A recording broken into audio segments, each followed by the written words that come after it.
ಈ ರೀಡಿಂಗ್ ನಿಮಗೆ ಅನ್ವಯಿಸಿದರೆ ಅಥವಾ ರೆಸೊನೇಟ್ ಆದರೆ ಮಾತ್ರ ತೊಗೊಳ್ಳಿ, ಇಲ್ಲಾಂದರೆ ಬಿಟ್ಬಿಡಿ. ಇದು ಒಂದು ಜನರಲ್ ರೀಡಿಂಗ್ ಮಾತ್ರ ಆಗಿರುತ್ತೆ. ಕಾರ್ಡ್ಸ್ನ ಶಫಲ್ ಮಾಡಿದಾಗ ನನಗೆ ಫಸ್ಟ್ ಕಾರ್ಡ್ ಕಿಂಗ್ ಆಫ್ ಸಾರ್ಡ್ಸ್ ಬಂದಿದೆ.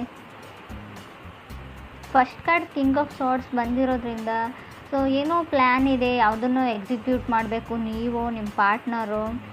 ಸೊ ಲಾಯರ್ಸ್ನ ಕನ್ಸಲ್ಟ್ ಮಾಡ್ತಿರೋ, ಸೊ ಬಿಗ್ ಡೀಲ್ ಅಂತ ಹೇಳ್ಬೋದು. ಯಾವುದಾದ್ರೂ ನಿಮ್ಮದು ಕೋರ್ಟ್ ಅಥವಾ ಕಚೇರಿಗೆ ಸಂಬಂಧಪಟ್ಟಿದ್ದ ಕೆಲಸ ಆಗಿರ್ಬೋದು. But king of swords first card ಬಂದಿರೋದ್ರಿಂದ ಮೇ ಬಿ ಮ್ಯಾಟರು ನಿಮ್ಮ ಯಂಗರ್ ಸಿಬ್ಲಿಂಗ್ಸ್ದಿರ್ಬೋದು, ಅಥವಾ ಎನ್ವೈರ್ಮೆಂಟಿಗೆ ನಿಮ್ಮನ್ನು ನೀವು ಅಡಾಪ್ಟ್ ಮಾಡ್ಕೊಳ್ದಿರ್ಬೋದು. ಹೊಂದಾಣಿಕೆ ಕಮ್ಮಿ ಅಂತ ಹೇಳ್ತಾ ಇದೆ. ಸೊ ಎಲ್ಲಿಗಾದರೂ ಟ್ರಾವೆಲ್ ಮಾಡಿದ್ರು, ಒಕೇಶನ್ಗೆ ಹೋಗಿದ್ರು,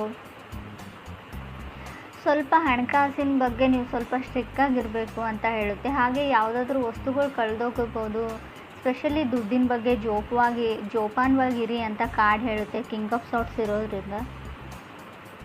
ನೀವು ಅಥವಾ ನಿಮ್ಮ ಪಾರ್ಟ್ನರ್ ಇಬ್ಬರಲ್ಲಿ ಯಾರ್ದಾದ್ರೂ ವಸ್ತು ಕಳೆದೋಗುವಂಥ ಚಾನ್ಸಸ್ ಇದೆ, ಅಥವಾ ಆಲ್ರೆಡಿ ಕಳೆದೋಗಿದೆ, ಸಿಗ್ತಾ ಇಲ್ಲ ಅಂತ ಕೂಡ ಹೇಳ್ಬೋದು ರೀಡಿಂಗ್ ಪ್ರಕಾರ. ಸೆಕೆಂಡ್ ಕಾರ್ಡ್ ನನಗೆ 2 ಆಫ್ ಪೆಂಟಿಕಲ್ಸ್ ಬಂದಿದೆ. ಸೊ ಕೆಲವರು ಮನಿನ ಇನ್ವೆಸ್ಟ್ ಮಾಡ್ತಾ ಇದ್ದೀರಾ, ಹಣನ ಬಿಸ್ನೆಸ್ ಪಾರ್ಟ್ನರ್ಶಿಪ್ಪಲ್ಲಿ ಬಿಸ್ನೆಸ್ ಮಾಡ್ತಾ ಇದ್ದೀರಾ. ಸೊ ಮೇ ಬಿ ಕೆಲವ್ರಿಗೆ ಲಾಸ್ ಆಗ್ಬೋದು ಅಂತಲೇ ನಾನು ಹೇಳ್ತೀನಿ. ನಿಮ್ಮ ಪಾರ್ಟ್ನರ್ ನಿಮ್ಗೆ ಹೇಳ್ಬೋದು, ಬ್ಯಾಡ್ ನ್ಯೂಸ್ ಅಂತ ಹೇಳ್ಬೋದು, ಬಟ್ ಅವ್ರು ಸಾರಿ ಅಂತ ಹೇಳ್ಬೋದು. ಸಣ್ಣ ಪುಟ್ಟ ಮಿಸ್ಟೇಕ್ಸ್ ಎಲ್ರಿಗೂ ಆಗುತ್ತೆ. ಬಟ್ 2 ಆಫ್ ಪೆಂಟಿಕಲ್ಸ್ ನಾನು ಆಗಲೇ ಹೇಳಿದೆ, ಹಣಕಾಸಿನ ವಿಚಾರದಲ್ಲಿ ನೀವು ಸ್ವಲ್ಪ ಸ್ಟ್ರಿಕ್ಟಾಗಿರಬೇಕು. ಇಲ್ಲ ಅಂದರೆ ಹಣ ಪೋಲಾಗುತ್ತೆ, ಕಳೆದೋಗುತ್ತೆ. ಒಟ್ಟಿನಲ್ಲಿ ಹಣಕಾಸಿನ ಬಗ್ಗೆ ನಾನು ತುಂಬ ಕೇರ್ಫುಲ್ಲಾಗಿರಿ ಅಂತಲೇ ಹೇಳ್ತೀನಿ. ಇದು ನೀವು ನಿಮ್ಮ ಪಾರ್ಟ್ನರ್ಗೆ ಏನಾದರೂ ಎಕ್ಸ್ಪೆನ್ಸಿವ್ ಗಿಫ್ಟ್ನ ಪರ್ಚೇಸ್ ಮಾಡಿ ಕೊಡೋದ್ರಲ್ಲಾಗಿರ್ಬೋದು, ಅಥವಾ ಅವ್ರು ಏನಾದರೂ ಅದನ್ನು ಕಳ್ಕೊಳ್ಳೋದು ಅಥವಾ ಬೀಳಿಸೋದು, ಸಮಥಿಂಗ್ ಲಾಸ್ ಅಂತ ಹೇಳುತ್ತೆ ಕಾರ್ಡು. ಥರ್ಡ್ ಕಾರ್ಡ್ ನನಗೆ 10 ಆಫ್ ವಾಂಡ್ಸ್ ಬಂದಿದೆ. ಸೊ ತುಂಬ ರೆಸ್ಪಾನ್ಸಿಬಿಲಿಟೀಸ್ ಇದೆ ನಿಮಗೋ ನಿಮ್ಮ ಪಾರ್ಟ್ನರ್ಗೋ ಇತ್ತೀಚೆಗೆ ಅಂತ ಹೇಳುತ್ತೆ. ಸೊ ಫಿನಿಷಿಂಗ್ ಏನೋ ಒಂದು ಫ್ಯಾಮ್ಲಿಯಲ್ಲಿ ಯಾವುದೋ ಒಂದು ಕರ್ತವ್ಯ ರೆಸ್ಪಾನ್ಸಿಬಿಲಿಟೀಸ್ನ ಮುಗಿಸ್ತಾ ಇರ್ತಾರೆ, ಇನ್ನೊಂದು ಬಂದುಬಿಡುತ್ತೆ ಅವರಿಗೆ. ತುಂಬ ರೆಸ್ಪಾನ್ಸಿಬಿಲಿಟೀಸ್, ತುಂಬ ಬರ್ಡನ್ನು, ಫ್ಯಾಮ್ಲಿ ಡ್ರಾಮಾ ಅಂತ ಹೇಳ್ತೀವಿ 10 ಆಫ್ ಸ್ಪಾಟ್ಸ್ ಬಂದರೂ ಕೂಡ. ಮನೆಯಲ್ಲಿ ಯಾವಾಗಲೂ ಏನಾದರೂ ಡ್ರಾಮಾ ನಡೀತಾ ಇರುತ್ತೆ, ಫೈಟ್ಸ್ ನಡೀತಾ ಇರುತ್ತೆ, ಮನಸ್ತಾಪಗಳಿರುತ್ತೆ ಅಂತ ಕೂಡ ಕಾರ್ಡ್ ಹೇಳುತ್ತೆ. ಫೋರ್ತ್ ಕಾರ್ಡ್ ನನಗೆ ಕಿಂಗ್ ಆಫ್ ಪೆಂಟಿಕಲ್ಸ್ ಬಂದಿದೆ. So may be king of pentacles ಇರೋದ್ರಿಂದ ಎಷ್ಟೇ ರೆಸ್ಪಾನ್ಸಿಬಿಲಿಟೀಸ್ ಇರಿ, ಲೈಫಲ್ಲಿ ಏನೇ ಆಗಿರಲಿ, ನಿಮ್ಮ ಪಾರ್ಟ್ನರ್ ಮೋಸ ಮಾಡಲಿ ಅಥವಾ ಏನೇ ಆಗಿರಲಿ, ನಿಮ್ಮ ಲೈಫ್ನ ನೀವು ಎಂಜಾಯ್ ಮಾಡೋದನ್ನು ಮರಿಬೇಡಿ ಅಂತ ಕಿಂಗ್ ಆಫ್ ಪೆಂಟಿಕಲ್ಸ್ ಹೇಳ್ತಾ ಇದೆ. ಕಿಂಗ್ ಆಫ್ ಪೆಂಟಿಕಲ್ಸ್ ನಿಮ್ಮ ತಂದೆ ಸ್ಥಾನದಲ್ಲಿರೋ ವ್ಯಕ್ತಿ ಆಗಿರ್ಬೋದು. ಈ ರೀಡಿಂಗಲ್ಲಿ ನೀವು ಆಗಿಲ್ಲ ಅಂತ ಹೇಳ್ತೀನಿ. ಮೇ ಬಿ ತುಂಬ ಜವಾಬ್ದಾರಿ ಇದೆ ನಿಮ್ಮ ತಂದೆಗೋ ನಿಮಗೋ, ಮನೇನ ನಿಭಾಯಿಸ್ಕೊಂಡು ಹೋಗ್ತಾ ಇದ್ದೀರಾ ಅಂತ ಹೇಳ್ಬೋದು. ಫಿಫ್ತ್ ಕಾರ್ಡ್ ಜಡ್ಜ್ಮೆಂಟ್ ಕಾರ್ಡ್ ಬಂದಿದೆ. ಸೊ ಯಾರಾದರೂ ನೀವು ಡಿವೋರ್ಸ್ಗೆ ಅಪ್ಲೈ ಮಾಡಿದರೆ, ಡಿವೋರ್ಸ್ ತೊಗೊಳ್ಬೇಕು ಅಂತ ಅಂದ್ಕೊಂಡಿದ್ರೆ, ಸೊ ನಿಮಗೆ ಡಿವೋರ್ಸ್ ಸಿಗುತ್ತೆ ಅಂತ ಜಡ್ಜ್ಮೆಂಟ್ ಕಾರ್ಡ್ ಹೇಳ್ತಾ ಇದೆ.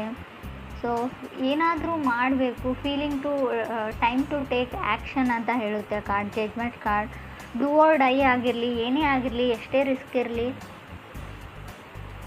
ಒಟ್ಟಿನಲ್ಲಿ ರಿಸ್ಕ್ನ ತೊಗೊಳ್ತೀನಿ ಅನ್ನೋ ಗಟ್ಟಿ ನಿರ್ಧಾರನ ಮಾಡಿದ್ದೀರ ನೀವೋ ನಿಮ್ಮ ಪಾರ್ಟ್ನರು.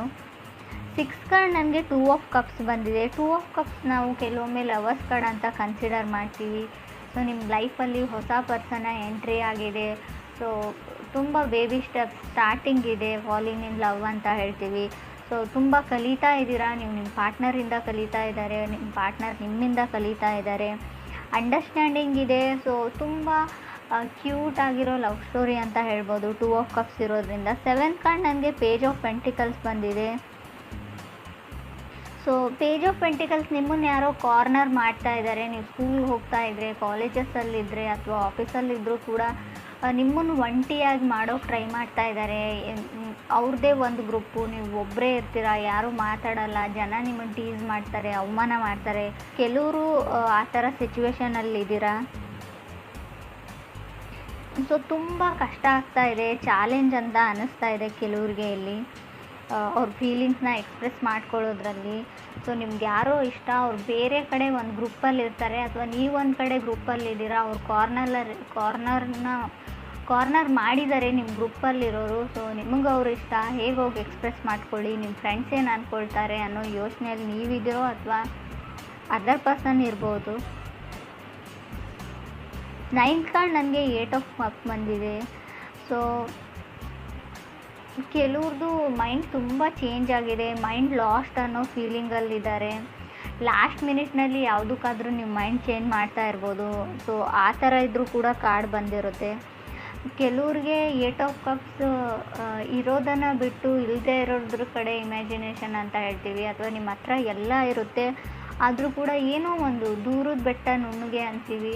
ಸೊ ನಿಮ್ಮನ್ನು ಇಷ್ಟಪಡೋರನ್ನ ಬಿಟ್ಟು ಸೊ ನೀವು ಇಷ್ಟಪಡೋರ ಹಿಂದೆ ಹೋಗ್ತಾ ಇದ್ದೀರಾ. ಬಟ್ ರಿಜೆಕ್ಷನ್ ಫೀಲ್ ಆಗ್ಬೋದು ಅಥವಾ ಇಗ್ನೋರ್ಡ್ ಫೀಲ್ ಇರ್ಬೋದು. ಈಗಾಗಲೇ ನಿಮ್ಮನ್ನು ಯಾರೋ ರಿಜೆಕ್ಟ್ ಮಾಡಿದ್ದಾರೆ ಅಥವಾ ಇಗ್ನೋರ್ ಮಾಡ್ತಾ ಇದ್ದಾರೆ, ಯಾವುದನ್ನು ಸರಿಯಾಗಿ ಹೇಳ್ತಾ ಇಲ್ಲ. ಮೇ ಬಿ ಅವ್ರು ನಿಮ್ಮನ್ನು ವೇಟಿಂಗ್ ಲಿಸ್ಟಲ್ಲಿ ಇಟ್ಟಿದ್ದಾರೆ ಅಂತ ಕೂಡ ಹೇಳ್ಬೋದು. 10th ಕಾರ್ಡ್ ನನಗೆ 2 ಆಫ್ ಕಪ್ಸ್ ಬಂದಿದೆ ಮತ್ತೆ. ಸೊ ಇದು 2 ಆಫ್ ಕಪ್ಸ್ ಡಬಲ್ ಸರ್ತಿ ಬಂದರೆ ಹೇಟ್ ಸ್ಟೋರಿ ಅಂತ ಹೇಳ್ತೀವಿ ನಾವು. ಸಿಂಗಲ್ ಟೈಮ್ ಬಂದರೆ ಮಾತ್ರ ಅಲ್ಲೊಂದು ಫ್ರೆಶ್ ಲವ್ ಸ್ಟೋರಿ ಇರುತ್ತೆ ಅಂತ ನಾನು ಹೇಳ್ತೀನಿ ಕಾರ್ಡ್ ರೀಡಿಂಗಲ್ಲಿ.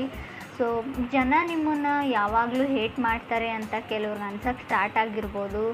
ಸೊ ನೀವೇನೂ ಮಾಡಿರಲ್ಲ, ಏನೂ ಆರ್ಗ್ಯೂ ಮಾಡಿರಲ್ಲ, ಗೊತ್ತಿಲ್ಲ ನನ್ನ ಕಂಡ್ರೆ ಯಾರಿಗೂ ಆಗೋದಿಲ್ಲ, ಅನ್ಲೆಸ್ ನಿಮ್ಮ ಸರ್ಕಲ್ಲೇ ಹಾಗೆ ಇದೆಯೋ ಅಥವಾ ನನ್ನ ಹಣೆ ಬರಹನೇ ಇಷ್ಟೇನಾ ಅಂತ ಥಿಂಕ್ ಮಾಡ್ತಾ ಇದ್ದೀರಾ ಕೆಲವರು. ಸೊ ನಿಮ್ಮ ಸುತ್ತಮುತ್ತಲೂ ಇರೋ ಜನಗಳ ಪ್ರಾಬ್ಲಮ್ ಅಲ್ಲ. ಮೇ ಬಿ ಆಸ್ಟ್ರಾಲಜಿಕಲ್ ಚಾರ್ಟ್ ಪ್ರಕಾರ ಹೇಳೋದಾದರೆ ಯಾವಾಗಲೂ ತುಂಬ ಜನ ಅಡ್ಮೈರ್ ಮಾಡ್ತಾರೆ ಕೆಲವರು, ಬಟ್ ಕೆಲವ್ರಿಗೆ ಹೊಟ್ಟೆ ಕಿಚ್ಚು ಜಾಸ್ತಿ ಅಂತ ಹೇಳ್ಬೋದು ನಿಮ್ಮ ಮೇಲೆ. 11th ಕಾರ್ಡ್ ನನಗೆ 8 ಆಫ್ ಸಾರ್ಟ್ಸ್ ಬಂದಿದೆ. 8 ಆಫ್ ಸಾರ್ಟ್ಸ್ ಇರೋದ್ರಿಂದ ಸೊ ಗೋಯಿಂಗ್ ವಿತ್ ಕರ್ಮ ಅಂತ ಹೇಳ್ತೀವಿ ಇದಕ್ಕೆ ನಾವು. ಸೊ ಏನು ಡಿಸೈಡ್ ಆಗಿರುತ್ತೆ ಅದೇ ನಡೆಯುತ್ತೆ, ತುಂಬ ಯೋಚನೆ ಮಾಡಬೇಡಿ. ಸೊ ಏನೇ ಒಂದು ಕೆಲಸ ಇರಲಿ ಆನ್ ಟೈಮಲ್ಲಿ ಫಿನಿಷ್ ಮಾಡೋಕ್ಕೆ ಟ್ರೈ ಮಾಡಿ.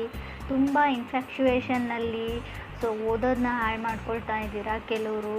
ಸೊ ಏನು ಕೆಲಸದ ಕಡೆ ಗಮನ ಕೊಡೋಕ್ಕಾಗ್ತಾ ಇಲ್ಲ ಕೆಲವ್ರಿಗೆ. ಯಾರ ಮೇಲೂ ಹೆವಿ ಲವ್ ಆಗಿದೆ, ಇವ್ರಿಗೆ ನಿಮಗೆ ಅದರ್ ಪರ್ಸನ್ ಮೇಲೆ ಆಗಿದೆಯೋ ಅದರ್ ಪರ್ಸನ್ಗೆ ನಿಮ್ಮ ಮೇಲೆ ಆಗಿದೆಯೋ, ಯಾವಾಗಲೂ ಅವ್ರ ಬಗ್ಗೆನೇ ಯೋಚನೆ ಮಾಡ್ತೀರಾ ನೀವು. ನಿದ್ದೆ ಕೂಡ ಸರಿಯಾಗಿ ಮಾಡ್ತಾ ಇಲ್ಲ ಅಂತ ಕಾರ್ಡ್ ಹೇಳ್ತಾ ಇದೆ. ಅಥವಾ ನಿಮಗೆ ಯಾವುದಾದ್ರೂ ಗ್ಯಾಸ್ ಪ್ರಾಬ್ಲಮ್ ಇರ್ಬೋದು, ಗ್ಯಾಸ್ಟ್ರಿಕ್ ಪ್ರಾಬ್ಲಮ್. ಸೊ ಕೆಲವರು ಇತ್ತೀಚೆಗೆ ಯೋಗ ಪ್ರಾಕ್ಟೀಸ್ ಮಾಡ್ತಾ ಇದ್ದೀರಾ ಅಂತ ಕೂಡ ನನಗೆ ಅನ್ನಿಸ್ತಾ ಇದೆ.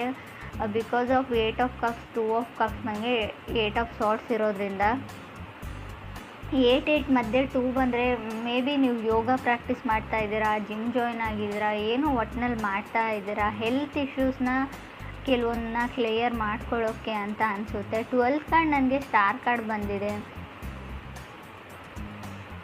12th ಸ್ಟಾರ್ ಕಾರ್ಡ್ ಬಂದರೆ ಹೋಪ್ ಇದೆ ಅಂತ ಹೇಳ್ಬೋದು. ನೀವು ಯಾವುದಕ್ಕಾದ್ರೂ ವೇಟ್ ಮಾಡ್ತಾ ಇದ್ದರೆ ಖಂಡಿತ ಹೋಪ್ನ ಇಟ್ಕೊಳ್ಬೋದು. ಅದಾಗುತ್ತೋ ಇಲ್ವೋ ಅಂತ ಹೇಳೋದಾದರೆ ಹೋಪ್ ಹೇಳ್ತೀನಿ ನಾನು.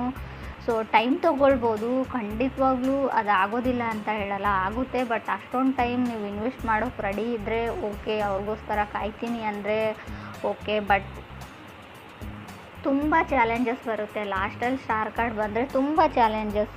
ಸೊ ನೀವು ಅಂದ್ಕೊಂಡೇ ಇರಲ್ಲ ಇಷ್ಟೊಂದು ಚಾಲೆಂಜಸ್ನ ಫೇಸ್ ಮಾಡಬೇಕಾಗುತ್ತೆ ಅಂತ. ಸೊ ಇಡೀ ಲೈಫ್ ಲಾಂಗ್ ಕೂಡ ಕೆಲವರು ತಗಲ್ಬೋದು ಅಂತ ಕೂಡ ಕಾರ್ಡ್ ಹೇಳುತ್ತೆ. ಸೊ ಕೆಲವ್ರದ್ದು ಗೇನ್ಸ್ ಎಲ್ಲ ಮಲ್ಟಿಪ್ಲೈ ಆದರೂ ಕೂಡ ಹಣ ಲಾಸ್ ಆಗೋ ಚಾನ್ಸಸ್ ಇದೆ. ಸೊ ಕೆಲವರು ಫೀಲ್ ಗುಡ್ಡಲ್ಲಿ ಇದ್ದೀರಾ ಅಂತ ಹೇಳ್ಬೋದು. But king of sorts first card ಆಗಿರೋದ್ರಿಂದ ನಾನು ಆಗಲೇ ಹೇಳಿದೆ 10 ಆಫ್ ವಾಂಡ್ಸ್ ಕೂಡ ಇದೆ ನಿಮಗೆ ಕಾರ್ಡು. 3rdಲ್ಲಿ 10 ಆಫ್ ವಾಂಡ್ಸ್, ಫಸ್ಟಲ್ಲಿ ಕಿಂಗ್ ಆಫ್ ಸಾರ್ಟ್ಸ್ ಇರೋದ್ರಿಂದ ಫೀಲ್ ಗುಡ್ ಇರ್ತೀರಾ. ಬಟ್ ಫ್ಯಾಮ್ಲಿ ಟೆಸ್ಟ್ ಅಂತ ಹೇಳ್ಬೋದು. ನೀವು ಫ್ಯಾಮ್ಲಿನ ಟೆಸ್ಟ್ ಮಾಡ್ತಿರೋ ಅಥವಾ ಯೂನಿವರ್ಸ್ ನಿಮ್ಮ ಫ್ಯಾಮ್ಲಿನ ಟೆಸ್ಟಲ್ಲಿ ಇಡುತ್ತೋ ಗೊತ್ತಿಲ್ಲ. ಸ್ವಲ್ಪ ಚಾಲೆಂಜಸ್ ಬರ್ಬೋದು, ಎಲ್ಲನೂ ನಿಭಾಯಿಸ್ಕೊಂಡು ಹೋದರೆ ಖಂಡಿತವಾಗ್ಲೂ. ಸೊ ಎನಿಮೀಸ್ ಜಾಸ್ತಿ ಆಗ್ತಾರೆ ಅಂತ ಹೇಳ್ತೀನಿ ನಾನು. ಸ್ಕೂಲ್ ರಿಲೇಟೆಡ್ ಸ್ಟೆಪ್ಪಲ್ಲಿ ಕೆಲವ್ರದ್ದು ಪ್ರಾಕ್ಟಿಕಲ್ ಎಕ್ಸಾಮ್ಸ್ ಇರ್ಬೋದು ಅಂತ ಅಂದ್ಕೊಳ್ತೀನಿ.